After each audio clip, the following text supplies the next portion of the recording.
March 15th, 1943. Wehrmacht Headquarters, North Africa. General Ludwig Cruel, commander of the Afrika Korps Armor Division, stood examining captured American vehicles arranged in the motor pool at Gafsa, Tunisia. His adjutant, Hauptsturmführer Ernst Voll, gestured dismissively at the rows of compact, open-frame vehicles painted in desert tan. "These are what the Americans call jeeps, sir," Voll said, barely suppressing a smile. "Willys MB. They're calling them their universal vehicle." Cruel walked around one, running his hand across the thin metal body. He had commanded German armor for 3 years. He understood vehicles. This was not a vehicle. This was a mistake. It had no armor plating, no protection from small arms fire. The canvas roof would stop nothing. The wheels were thin-walled, vulnerable to any shrapnel. "It's a toy," Cruel said flatly. "A rich man's toy pretending to be military equipment. The Americans are soft. They build children's cars and call them warriors. Look at the engine." He pointed at the 4-cylinder block. 2-cylinder power from a civilian automobile. Our Kübelwagen is heavier, more powerful, more protected. He was not alone in this assessment. German officers from Tunisia to France dismissed American jeeps as evidence of American weakness, lack of military understanding, and the desperation of a nation building weapons from civilian automobile manufacturers rather than proper military factories. The Volkswagen Kübelwagen, by contrast, was purpose-built, German-engineered, proper. What Cruel didn't know was that the very simplicity he mocked, the exposed frame he derided, the light construction he dismissed, these were not weaknesses. They were revolutionary design principles that would redefine mobile warfare. The Jeep was not a light truck pretending to be military. It was an entirely new category of warfare vehicle that German military science had never conceived of, let alone imagined possible. Within 18 months, these toy vehicles would become the commanding officer's transportation of choice, infiltrating German lines so effectively that Wehrmacht soldiers began calling them devil's carts. Within 2 years, Jeep-mounted machine gun teams would hunt German armor across Europe. Within 3 years, German generals would be captured by officers riding in the vehicles they had laughed at, their prestige destroyed by the very simplicity they had scorned. The mathematics of the Jeep were deceptively elegant. It weighed 1,100 pounds empty, less than a motorcycle with sidecar. It could accelerate to 60 miles per hour. It could ford 30 inches of water without modification. Its ground clearance of 8.5 inches allowed passage over terrain that disabled heavier vehicles. Its turning radius was so tight, it could execute a U-turn in spaces German commanders considered impossible. Most critically, it could climb slopes that defied German understanding of what wheeled vehicles should accomplish. But before the Jeep could prove these capabilities, it had to overcome something more formidable than enemy fire: German prejudice about what military vehicles should be. The Kübelwagen, Germany's equivalent, represented conventional military thinking. It was heavier at 1,450 pounds. It was more enclosed, offering more protection. It had better armor. By every measure German military doctrine valued, it was superior. Yet it could not do what the Jeep could do. It couldn't ford as deep. It couldn't climb as steep. It couldn't carry wounded soldiers across mountain terrain. It was a better truck. The Jeep was something else entirely. General Erwin Rommel first encountered Jeeps in earnest during his retreat from El Alamein in November 1942. His reconnaissance units, relying on fast-moving motorcycle squadrons, began reporting American Jeeps appearing in places where no vehicles should appear. Rough terrain that vehicles didn't traverse, mountainous passes, dried riverbeds, behind German lines where intelligence officers swore no transport could operate. Rommel ordered a captured Jeep sent to Berlin for inspection. The High Command's engineering assessment was damning and dismissive. Lightweight construction unsuitable for military durability, insufficient armor protection, exposed crew vulnerable to small arms fire, open frame design lacks weatherproofing, limited cargo capacity. Recommendation: examine American desperation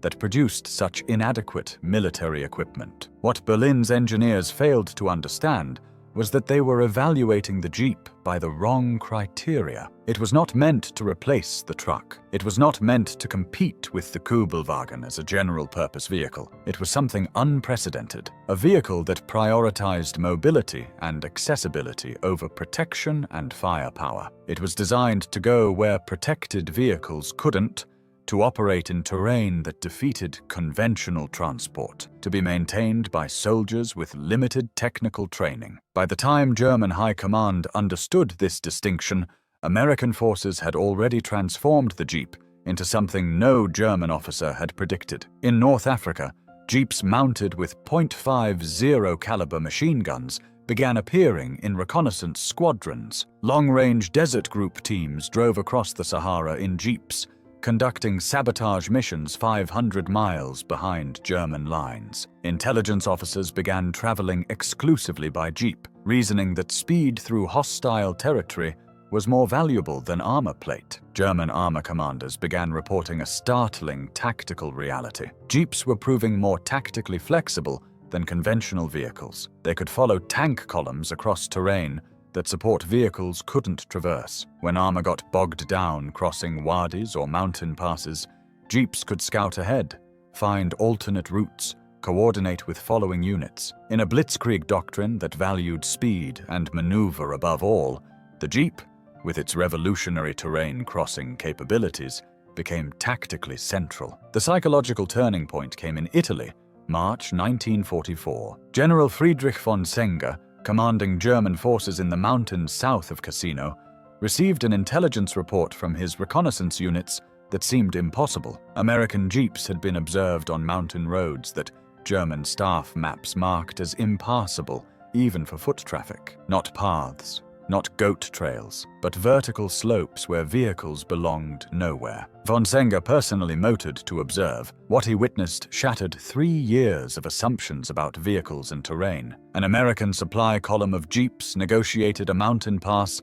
at 7,000 feet elevation, ascending slopes that exceeded 40 degrees. The vehicles climbed at walking pace, tires gripping rocky terrain, their light weight distributing pressure across surfaces that would have bogged heavier trucks. German logistics officers who had planned to defend these passages as impassable barriers to American advance suddenly realized their defensive calculations were obsolete. Jeeps began appearing behind German lines with startling regularity. Not captured vehicles, but newly arrived American ones, driven by personnel who had learned to operate them in terrain that defied German transportation doctrine. Officer Jeeps began ranging 50, 60, 70 miles ahead of front-line positions, coordinating armor movements, directing artillery, conducting reconnaissance that German cavalry had managed in 1940, but now operating at speeds and ranges that made German mounted units obsolete. Hauptsturmführer Klaus Berndt, captured near Anzio in April 1944, provided the first detailed German assessment of Jeep tactical employment. In interrogation, he described watching American Jeep-mounted reconnaissance teams move across terrain where his own forces required hours to traverse on foot. "They go where our vehicles cannot," Berndt stated. "Over mountains, through forests, across riverbed. They move at night without lights." The officer and 3 soldiers, carrying machine guns, ammunition, radios. They appear behind our positions, destroy supplies, kill officers, vanish. We cannot catch what we cannot pursue. German High Command attempted to respond. They requisitioned more Kugelwagens, deployed motorcycle units, created light reconnaissance companies mimicking American structures. But they could not replicate the Jeep's terrain crossing capability. The Kugelwagen was heavier, requiring better roads. German motorcycle units depended on rider skill and were vulnerable to small arms fire in ways Jeep crews, who could fight from vehicles, were not. The asymmetry was insurmountable. By spring 1944, Jeeps had become such a factor in German tactical calculations that defensive positions were planned around their capabilities. German engineers began pre-positioning anti-tank guns on mountain passes where Jeeps could transit, but heavier transport couldn't. They established machine gun nests overlooking terrain that vehicles weren't supposed to reach.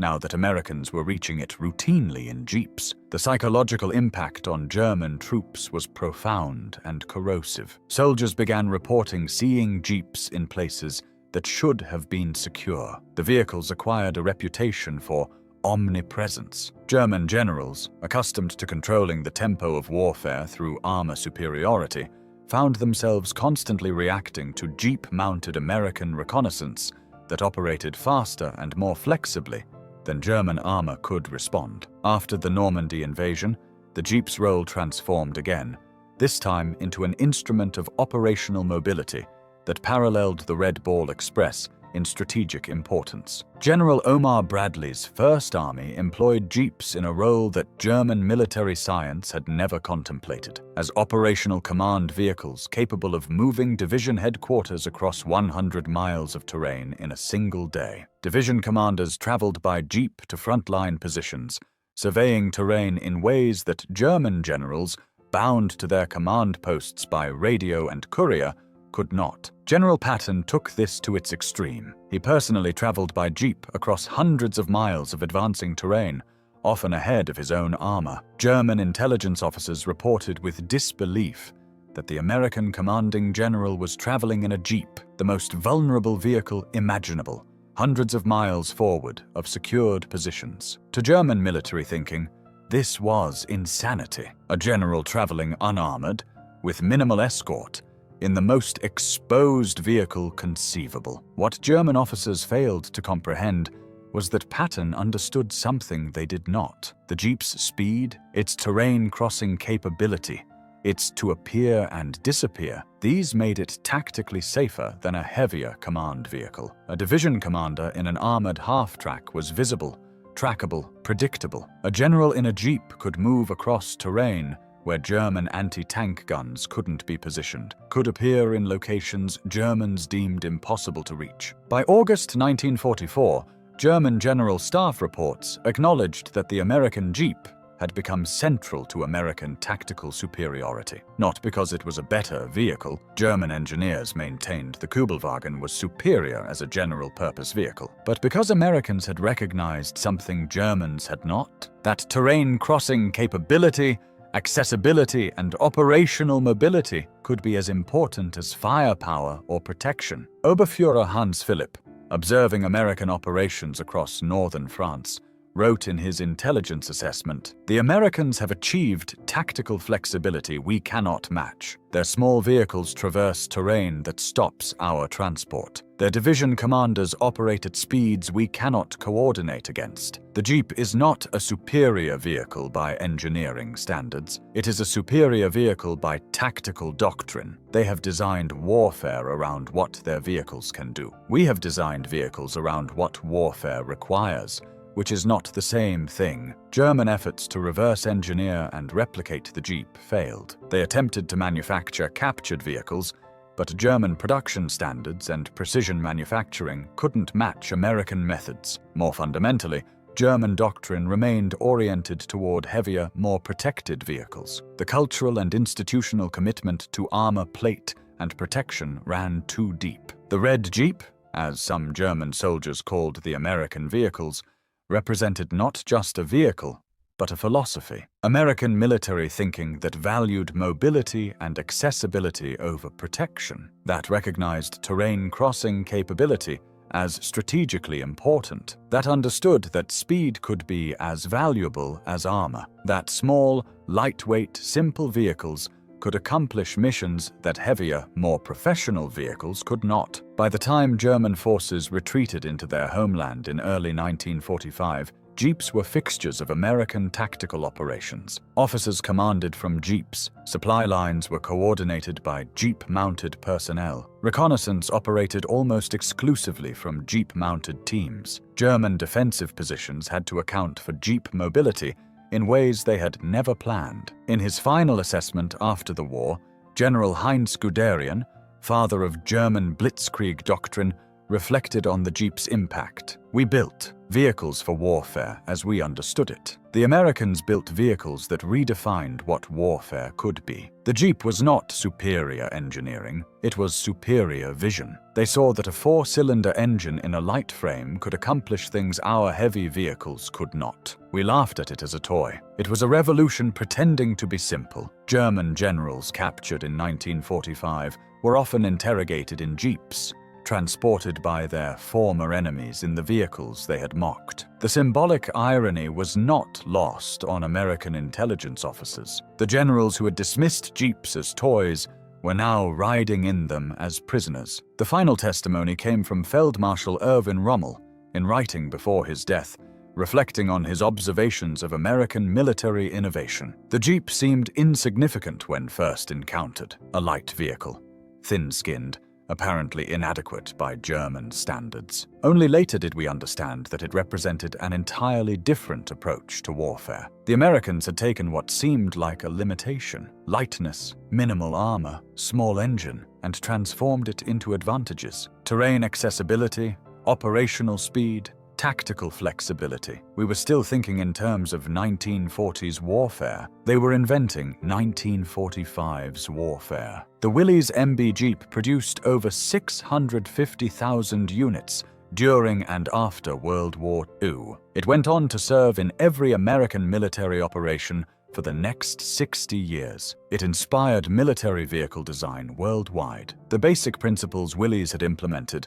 lightweight, high terrain capability, simple maintenance, operational flexibility, became doctrine for military reconnaissance and command vehicles globally. But in 1943, when German generals examined captured Jeeps in North Africa, they saw only inadequacy. They could not see that the future of warfare was arriving on 4-cylinder engines, in open-frame vehicles, driven by Americans who understood that sometimes the most powerful weapon is the one your enemy didn't see coming. The generals stopped laughing when they realized the toy could climb mountains they had assumed would stop it. By then, Jeeps were already operating behind their lines, coordinating their destruction, driven by the nation they had dismissed as soft and mechanically incapable. The Jeep proved a final truth that Germany's military establishment couldn't accept. Innovation comes not from doing existing things better, but from imagining entirely different approaches to problems. Germany built better trucks.